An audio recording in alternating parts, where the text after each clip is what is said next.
welcome back to Fourth Friday, where today we will be actually talking about my rant, which is on 14 bad contracts in the NBA. Today we'll be talking about why I hate teams spending money for no reason in free agency, spending money on players like Timothy Mozgov.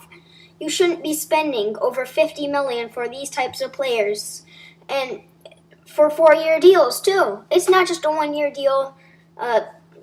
13 mil, see how he does. If he does good, maybe give him 15 mil for 2 years with a team option for you do a 1+1 where he has a team option for that second season, or player option, but maybe it's a minus. You get a mil less if you accept that player option. It's just my problem with the NBA today is that teams think they have so much cap space in the world that they go out and spend money on players they do not need. We've seen that recently with 2 moves, with the Tim Hardaway and the Kentavious Caldwell-Pope deal. So we're going to first start with Kent Bazemore. 4 years, 70 mil. 4 years, Atlanta. Why are you spending 4 years, 70 mil on Kent Bazemore? He's a decent player, decent small forward, but if you look at the Hawks' weaknesses, we see Kent Bazemore for that small forward position is a weakness, but they cannot afford to get anyone else because Kent Bazemore is taking up so much of their salary cap, and they haven't pointed out this problem. They didn't point out this problem in that free agency where they signed him to the massive deal. So next we go on to the next player, the player that the Lakers signed to a massive deal, which is Timothy Mozgov. Now, with the Lakers, if they never signed Timothy Mozgov, they wouldn't have had to trade D'Angelo Russell for Brook Lopez. You'd rather have D'Angelo Russell than Brook Lopez. However, in order to get that Brook Lopez, you have to also throw in Timothy Mozgov too. Right? They weren't just going to do D'Angelo Russell for Brook Lopez. They needed to throw in that extra player type thing. That bad player. It didn't really. You'd rather so much more have that D'Angelo Russell player than Brook Lopez. But because of that, you have to throw in your 4-year, $64 million for 4 years for a center named Timothy Mozgov. We saw this. This is one of the worst contracts in free agency, and this is what really started bad contracts, Timothy Mozgov. It was one of the worst deals and one of the first worst deals we saw. Moving on, we're going to go to the Grizzlies. Why did they sign Chandler Parsons for 4-year, $94 million? I understand the Mavericks did not want Chandler Parsons because it wasn't working out for them in terms of they didn't want to get him to too strong of a connection between him and Mark Cuban. That's actually why Parsons went to the Grizzlies. But 4-year, $94 million. 4-year, $94 million. It doesn't make sense why a team would want to pay that much money for Chandler Parsons. I mean, look what he did that season, this past season for the Grizzlies. Guess what? You paid a heck of a lot of money, 4-year, $94 million, and guess what you got? An injured player. That is why you do not spend money on those types of players. And next, we're going to move on to a man named Jan Mahimni. You have to know his name because he's making a lot of money, and the money he's making makes him seem like a star.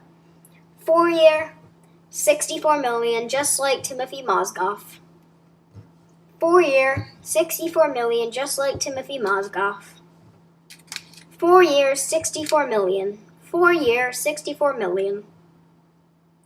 Why would Mozgov or Jan Mahimni make 4 years, $64 million? I repeat that number. I repeated that number so many times because of the fact that it's just crazy how teams are willing to give $64 million to a player who's going to be a bench player, if not a third stringer. We saw recently Greg Monroe. He got signed to a massive deal with the Bucks. And guess where he is? He's behind Thon Maker, right? So we see these deals, and it's crazy to think that, these players are not even that good players, They're decent players, however, they shouldn't be making 4 years, $64 million. And I just don't like that. Then we move on to another player in Anderson. 4 year, $80 million. Just think about that. 4 year, $80 million. Now, who in the world, and I mean, who in the world would want to give a player 4 year, $80 million? Well, the Rockets would apparently. They want to give Ryan Anderson 4 year, $80 million. It makes no sense. That's $20 million a year for Ryan Anderson. Ryan Anderson, you think of the Rockets. You think Chris Paul, James Harden. You could even add Clint Capella to that. But you never, even Trevor Ariza, but you never really state Ryan Anderson. You think Eric Gordon over him, even though Eric Gordon's also getting paid a massive deal. But Ryan Anderson's getting paid $20 million per year. That's about $8 million more than Stephen Curry got last year. And Ryan Anderson got paid $8 million more. That didn't make sense to me at all. And even I could start talking about how outrageous Stephen Curry's contract is, how outrageous James Harden's contract, and how outrageous all of these players' contract is. And talking about outrageous contracts, let's go to a man named Otto Porter. The Wizards recently matched a deal 4 year, $106.5 million. $106.5 million for 4 years. That's saying we're talking 26.6 versus the amount of money Pelicans spent on a good player in Jrue Holiday. Jrue Holiday, probably even less. But that doesn't make sense at all. And then we move on to the next player, which is more outrageous than Yamahimi and Timothy Mozgov. It's Bismack Biyombo, who's making 4 year, $70 million. This is just getting crazy, more money. It's just funny money, too, that teams are willing to spend this much money. Like, what are you doing to give a player $70 million for 4 years? And he's not even your starting player? And then we can talk about, this is another team. This is why they're getting held back, and this is why they're losing to the Warriors in the first round of the playoffs. Trailblazers. Allen Crabbe and Evan Turner. Crabbe, 4 year, $75 million. Turner, 4 year, $70 million. Why are you paying these players that amount of money when you could be giving a great player? You could be, signing an actual, buy yourself a star player. You could buy yourself a Gordon Hayward. You could buy yourself a fantastic player to add to this great lineup they have set up. They have good building blocks because they do have yourself, you have CJ McCollum, you have Damian Lillard. But why do they have Allen Crabbe and Evan Turner when they could have Blake Griffin? You see what I mean there? It's just teams their GMs need to be smarter in the NBA. We can even move on and talk about Solomon Hill, 4 year, $48 million. The Pelicans have had some really stupid moves. Omer Asik. That's actually a good one to point out, Omer Asik.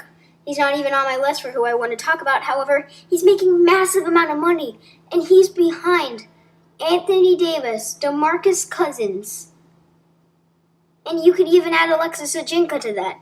Anthony Davis, DeMarcus Cousins, and Alexis Ajinka you could add to that.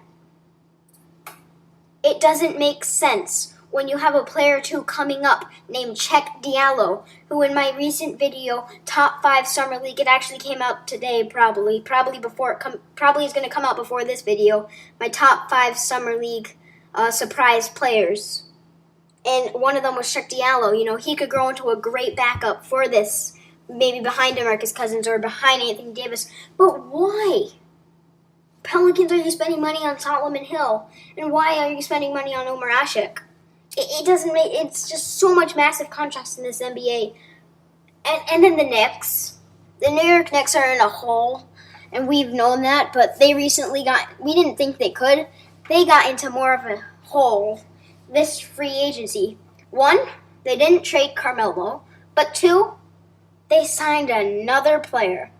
They should have probably learned after Derrick Rose and Joakim Noah, especially Joakim Noah's 4-year, $72 million, not to spend that outrageous amount of money on a washed-up player who's not going to play well. Now, this player they spent the money on, he's not a washed-up player, but he's not worth the amount of money. His name goes by Tim Hardaway. Tim Hardaway is making 4 years, $71 million. 4-year, $71 million for Tim Hardaway. And then you combine that with Joakim Noah, 4 years, 72. Now just imagine, combine that money, you get yourself an all-star. And New York Knicks, that's a place where a lot of players want to go. But because they've gotten into the trouble that Phil Jackson put them in, now they're trying to spend money on Tim Hardaway. Obviously, the Hawks aren't going to match that offer. They already have Kent Bazemore. Kent Bazemore, an overpaid player. You don't want a second overpaid player. So the Knicks get Tim Hardaway, and they have Joakim Noah. It's just these types of moves that you see, and we really, we can relate this to the Cavaliers and the Warriors. They don't really have that big, outrageous contract. You could argue Tristan Thompson on the Cavaliers is an outrageous contract, which I agree that kind of is. However, the Warriors, the most outrageous contract last year was Stephen Curry, and you know why? We were saying this was the most outrageous contract because it was too low. It was not enough money. And that's so much better for a team to be saying, we're not going to give you enough money, than saying, we're going to pay you 4 years, $75 million. That type of thing. And it's just these teams getting into holes. You have teams, even Mike Conley, Grizzlies, this is another player, 5-year, $153 million. And we have a latest deal by the Lakers, 1 year, $18 million. It's just kind of, teams need to take this extra step. But you can't take this extra step if contracts are holding you back. You can't get that extra star if you don't have the cap space for it. And teams think they have so much cap space, but they don't. So GMs just need to get smarter in this NBA. As much as the NBA is growing in terms of you can give players more money, you can't give players outrageous contracts. Because if you give a player an outrageous contract, you cannot get good players. And you'll be stuck in a hole like we saw with many teams, Brooklyn Nets. We saw they've gotten themselves into some contract trouble, and they do have now DeMarre Carroll and losing Brook Lopez and getting Timothy Mozgov. You have Mozgov, you have DeMarre Carroll, and those moves they traded might have put them into a even worse hole, but I don't know how that's possible because it's the Nets. And then we've seen teams struggle in the NBA like the Pelicans. Because teams like the Pelicans need that one extra superstar. Teams like the Knicks, they just need that one extra superstar. And then they can match that up with Carmelo and Porzingis. But it's just, you can't match that up if you're spending money on Tim Hardaway and Joakim Noah. If you're spending money on Solomon Hill and Omer Asik. My point is you cannot spend money on those tier 3 players. Like the third string type players. Now you can spend money on a starter, you can spend money on an all-star starter, fine.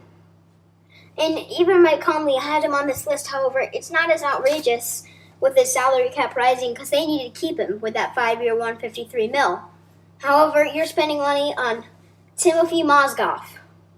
Why would the Lakers spend 4 years, $64 million for Timothy Mozgov? Why would Alan Crabb get paid 4 years, $75 million? That's one of the worst contracts on this. This probably is the worst contract on this list. And maybe competing with Ryan Anderson. Yeah, I'd probably say Ryan Anderson's the worst. Otto Porter is pretty bad, too. I shouldn't be saying this. I should be saying, hey, look. This is a good contract, Kentavious Caldwell-Pope, he's on my list, however. He's only making $18 million for 1 year. So after that 1 year, the Lakers can say goodbye to him. But if you're making 4 years 72, 4 years 71, how are you supposed to get an all-star in? If you combine that cap space then you can sign an all-star. So it makes no sense why you're individually giving away these players. And I think this needs to be changed. GMs, get smarter. Get better at making executive decisions for your team. Because you can use the term like, my grandmother can do better in it. Because guess what? They're not going to spend 4 years. They're not going to spend 70 mil for 4 years on Kent Bazemore. They're not going to spend 94 mil for 4 years on an injury-prone Chandler Parsons. But for some reason, GMs have this crazy idea, let's spend money on this player and not get this player. But the Knicks are basically saying, we'd rather have Joakim Noah and Tim Hardaway than DeMar DeRozan. That's kind of what it is. And that's with a lot of teams. So, I don't know. Teams just need to get smarter at what they're doing. Make sure they don't mess up with their signings. They don't get too big. And we see teams like the Warriors. They've done great getting that drafted talent. They're not paying them too much. Obviously, Stephen Curry got a big boost in wages, but Kevin Durant actually dropped down for his wages. So we can see that the Warriors are being very smart with their contracts. And why do you think they're the number one team in the NBA? Why do you think they're the reigning champions? It's because their contracts is good. They don't have massive contracts. Why do you think the Knicks are in a hole? Why do you think the Pelicans are in a hole? That type of thing. You just think, why is this team in a hole? Part of the reason might be the contracts. Blazers. You have 2 players. They can only rely on drafting players now because they have no more cap space. So you have CJ McCollum, you have Damian Lillard, but you still don't have that one extra star. Why is that? It's because you don't have the contracts. So anyway, that's going to do it for today's episode of 4 Foot Friday. Hopefully GMs can get smarter. Hopefully GMs don't muck up these decisions. But I will see you next time. Thank you for listening and have an amazing day. Bye.